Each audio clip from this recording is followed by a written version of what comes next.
நாமக்கல் மாவட்டத்தில் கஞ்சா கடத்தல் வழக்குகளில் பறிமுதல் செய்யப்பட்ட வாகனங்கள் பொது ஏலத்தில் விற்பனை செய்யப்பட்டன.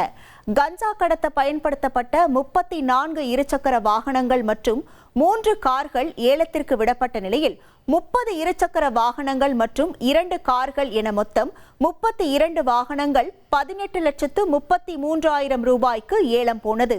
ஏலத்தில் பங்கேற்றவர்கள் வாகனங்களை பார்வையிட்ட போது சில இருசக்கர வாகனங்களின் சாவிகளை யாரோ எடுத்து சென்றதாக கூறப்படுகிறது. இதனால் சாவி இல்லாத வாகனங்களை காவலர்கள் தூக்கியும் தள்ளியும் ஏல பகுதிக்கு கொண்டு வந்தனர்.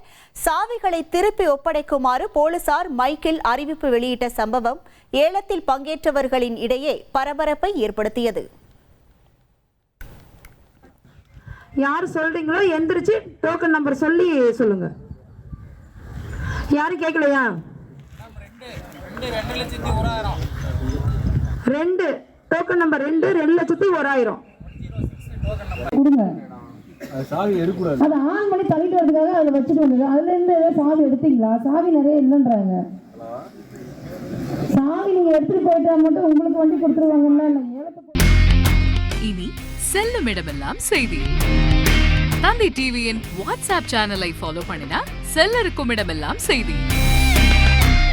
இதோ QR கோட் இப்பவே ஸ்கேன் பண்ணுங்க, ஃபாலோ பண்ணுங்க.